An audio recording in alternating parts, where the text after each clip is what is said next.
After 6 decades of marriage, Gloria Gaither has come forward with a revelation that has taken many by surprise. She compared the situation to a family dynamic, saying, "My brother and I went through a rough patch too, but he's still my brother. Your sister's still your sister." Her words have sparked widespread attention in the televangelist world. For years, the Gaither name has been deeply connected to gospel music. In that community, it often feels like family, where if someone knows you need a tenor, a bass, or a keyboard player, they step in. Along with faith and devotion, the gospel music world also comes with its share of controversy. Now, Gloria has chosen to speak openly about her husband Bill Gaither, and the way she's done it has left many stunned. "After we dated for a while and I believed she truly loved me," Bill once said, "I told her, there's another part of my life you need to know." Gloria has expressed this moment beautifully, particularly in a segment she wrote for the second reunion video. By now, most people believed there was nothing new to learn about Bill Gaither. So the real question is, why is Gloria speaking now? And what exactly did she reveal that's caused such a stir? While listening to a public tribute, Gloria said she couldn't help but reflect on what was being said about Bill. For decades, he has been one of the most respected figures in Christian music. His devotion to his faith and influence in shaping the gospel genre earned him admiration far and wide. But behind the well-known public image, there were private whispers suggesting a different reality. Within the gospel industry, some individuals began to speak quietly about sides of Bill Gaither that didn't align with his public persona.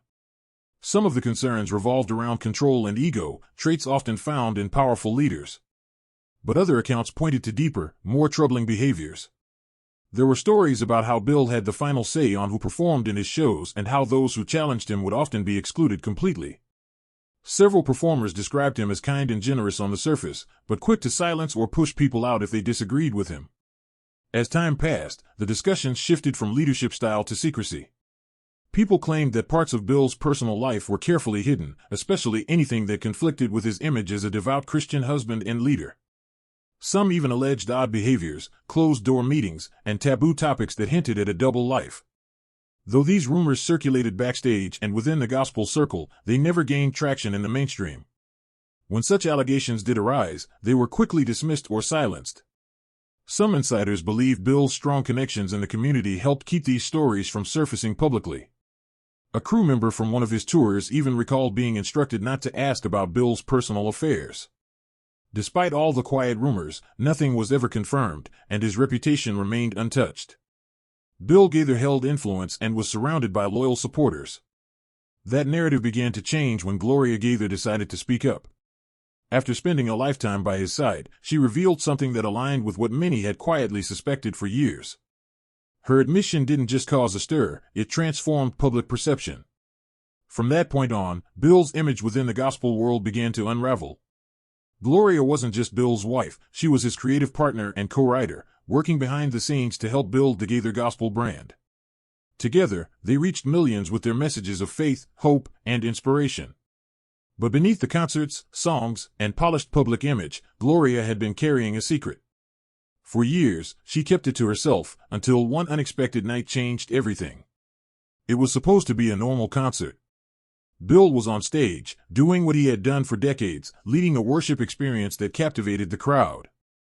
The audience sang along, hands raised, as the stage lights illuminated his every move. Gloria watched from offstage, smiling as she always did. Then something happened that shattered her world. She stepped away from the performance area and made her way toward the dressing rooms. There, in a dark corner, she saw Bill standing with another man. At first, she couldn't fully process what she was seeing, the closeness, the subtle touch of his hand. Then, she saw Bill kiss the man. It wasn't a fleeting or accidental moment, it was deliberate and intimate. Gloria froze. Her breath caught. In an instant, everything she thought she knew about her marriage collapsed. She couldn't move, couldn't speak. She simply stood there, watching. When she finally walked away, her hands were trembling. The man she had loved and trusted for over 50 years had been hiding something profound. She didn't confront him immediately. How do you even begin that conversation? So, she stayed silent. But silence didn't erase what she had seen. Days turned into weeks, but the image of the kiss lingered. It wasn't random. It meant something. It had history. She began to question everything. How long had it been going on? Had she ever really known the man she'd married? How often had he taken the stage, preaching faith, while hiding such a fundamental truth about himself? Eventually, she couldn't bear the weight of it any longer. One night, alone with Bill at home, she finally spoke the words, "Bill, I know." That was all. She didn't need to explain. He knew what she meant. He didn't deny it. He didn't make excuses. He simply sat in silence. Gloria had hoped for some kind of explanation, but there was none. The truth sat quietly between them. She walked out of the room, fully aware that nothing would be the same. For years, she had believed in the life they had built. Now she knew part of it had been a facade. And she realized it was only a matter of time before others knew as well. When Gloria's statement became public, it sent shockwaves through the Christian music world. Fans and religious communities around the globe were stunned. Bill Gaither had long been a symbol of faith, family, and spiritual integrity. His songs were fixtures in churches. His words offered comfort. His homecoming concerts had become landmark events in the gospel world. But that polished image began to crumble. The story spread quickly. At first, many refused to believe it. The idea that Bill Gaither had lived a double life was too hard to accept. Some blamed the media, accusing them of trying to destroy yet another religious leader. Some people believed Gloria had misunderstood something or had been coerced into saying things that weren't true.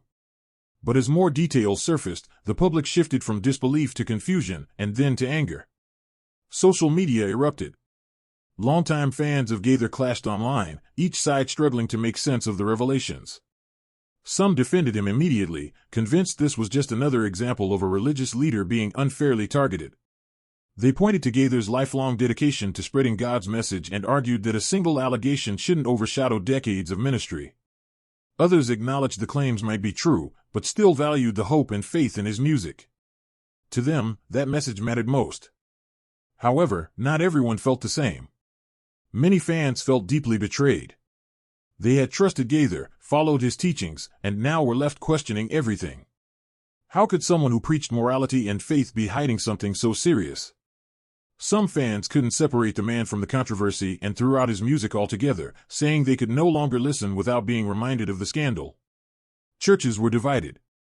Some pastors stood by Gaither, urging their congregations to remember that everyone makes mistakes and that forgiveness is vital. Others took a firmer stance, arguing that this situation was a clear reminder not to place blind faith in religious leaders. A few churches even stopped playing his music during services. Behind the scenes, the Christian music industry was under immense pressure. Gaither wasn't just a person, he was a brand. His homecoming series, tours, albums, books, and merchandise generated millions. Christian radio stations faced intense backlash. Some listeners demanded his music be pulled immediately. Others pushed back, arguing that his work still had value and giving in to public pressure would be wrong. Radio stations found themselves stuck, unsure how to respond without alienating their audience. Bookstores were in a similar bind. Some removed his music discreetly, while others waited to see how the situation developed. Sponsors began pulling away, not with statements, but through unmistakable actions. Events were postponed or canceled as companies hesitated to stay involved with someone whose future now seemed uncertain. As the story spread, more people came forward. Some hinted that rumors about Gaither's private life had circulated for years, but no one had wanted to speak up. Others expressed shock, saying they'd never noticed anything unusual. Still, the silence from Gaither was deafening. Days passed with no statement, no interviews, and no attempts to respond. His refusal to speak only deepened the suspicion. If the accusations weren't true, why wasn't he denying them? Why wasn't he standing up for himself? Gradually, more people began to assume the worst. When Gaither finally broke his silence, his words added to the confusion. He neither denied nor confirmed the allegations. Instead, he released a brief statement: "There are things in this world that people will never fully understand, and sometimes it is best to leave certain truths between a man and his God." The reaction was swift and intense. Some interpreted the statement as a subtle confession, believing he was owning up to something without saying it outright. Others thought he was trying to protect his reputation by staying vague. His most devoted supporters insisted he had every right to keep some matters private and didn't owe the public an explanation. But for many, the lack of a direct denial wasn't enough. Speculation only grew. Was he actually admitting to something? Were there deeper truths yet to emerge? The scandal soon extended beyond Gaither himself. Churches that had long supported him were now under scrutiny. Pastors questioned whether they should continue using his music. Some congregations held meetings to decide whether to publicly address the issue or quietly remove his songs. Fellow artists in the Christian music scene were pulled into the controversy. Those who had collaborated with Gaither were asked for their opinions. Some stayed silent, afraid for their careers, while others either expressed support or made it clear they were stepping away. Gaither, once one of gospel music's most respected figures, had become the focal point of a scandal affecting the entire industry. His hard-earned reputation was now uncertain. Some fans stood by him, refusing to accept the accusations. Others turned away, saying they couldn't separate the man from the allegations. The big question loomed: could Gaither's legacy survive? Would people be able to sing his songs without thinking of the controversy, or would the scandal haunt his name forever? One thing was certain: nothing would ever be the same. When Gaither finally chose to speak, all eyes were on him. People wanted clarity. Would he deny the accusations? Would he defend himself? Or would he remain silent and hope the storm passed? Days went by with no response, and speculation continued to grow. Some believed his silence meant guilt, while others thought he was praying and choosing his words carefully. Then, at last, his statement came, but it wasn't what anyone expected. There was no press conference, no heartfelt interview, just a short message: there are things in this world that people will never fully understand, and sometimes it is best to leave certain truths between a man and his God. That single sentence set off another wave of reactions. It wasn't a denial, but it wasn't a confession either. It left people guessing. Within minutes, social media was ablaze with opinions. Some believed Gaither was simply asking for privacy and reminding others not to judge too quickly. Others were convinced it was an indirect confession, a way of admitting something without actually saying it. Christian news outlets dissected every word of his statement. Was he seeking sympathy? Trying to avoid legal consequences? Or was it a carefully crafted line to preserve his image while dodging accountability? So, what actually happened? The story quickly gained traction, picked up by podcasts and talk shows across the country. Some pastors believed his words revealed an inner struggle, a man caught between his faith and the difficult reality he was facing. Others weren't so forgiving. They criticized him for being vague and insisted that a spiritual leader should always speak with honesty and clarity. Fans were divided. Some stood by him, insisting that his music remained powerful and separate from the controversy. Others felt let down, saying they could no longer listen to his songs without feeling betrayed. What made his statement even more shocking was what it lacked. There was no apology, no hint of remorse, and no effort to take responsibility. Just a single, brief sentence that raised more questions than it answered. And from that moment on, it was obvious the scandal wasn't going away anytime soon. The backlash continued. Concerts were delayed. Fans waited anxiously for updates. Many ticket holders became frustrated, some demanded refunds, while others held on, hoping for clarity. Promoters debated whether to cancel future shows entirely or sell remaining tickets at reduced prices. Venues began receiving calls from local churches. Some congregations urged their members to avoid the events, while others preached forgiveness and reminded everyone about the power of second chances. Bill's touring company released a statement, saying the schedule was under review. No new dates were given.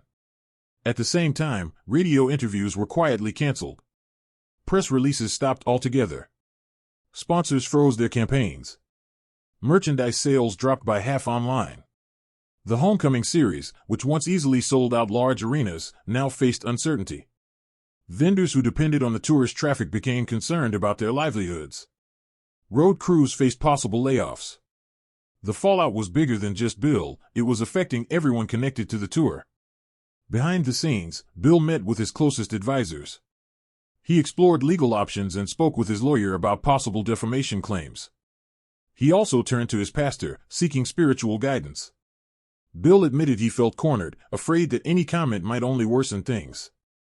He was deeply worried about those who relied on him, his band, his employees, and the gospel music community. Their lives had been built around his career, and now everything felt uncertain. Gloria observed from the sidelines. She took phone calls from friends and family, even from acquaintances she barely knew. Every conversation felt like a tightrope walk. She did her best to shield their grandchildren from the story, terrified of the day it might reach them through classmates.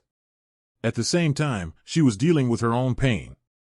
She had spent a lifetime building a partnership with Bill, and now she questioned what that even meant. Her thoughts drifted back to the songs they had written, long nights in the studio, the dreams they had shared. Everything felt like it was shifting under her feet. Meanwhile, the internet wouldn't let up. New posts emerged every hour. Blogs broke down every piece of the story. Podcasts revisited past interviews in search of red flags. Some fans combed through old concert footage, looking for signs of what might have been coming. Every mention of Gaither became tied to the scandal. Even praise for his earlier work now came with disclaimers in the comments. Online conversations moved quickly. Just one rumor could spark a whole new controversy by the end of the day. Church leaders held confidential meetings. Entire denominations debated whether to make official statements. Some demanded an independent review of all public endorsements. They raised serious questions. At what point does a leader's private behavior affect their public role? How much transparency should churches and ministries be held to? Others warned that this level of scrutiny might discourage volunteers and drive away donors. The tension was undeniable, and no one had a simple solution. Amid all the noise, Bill finally agreed to a televised interview. He chose a well-respected Christian network and a host he trusted. The setup was modest: a plain background, soft lighting, 2 chairs, and 2 microphones. No audience. No applause. When filming began, Bill spoke deliberately. He acknowledged past decisions he regretted. He asked for forgiveness from God, his family, and his fans. He explained that he was stepping away from public life to focus on his marriage and his faith. He didn't go into much detail, but he did acknowledge the pain he had caused. His voice broke at times. For some, the moment felt raw and genuine. For others, it came across as too polished. So, what do you think about all this? Share your thoughts in the comments, and don't forget to subscribe for more content.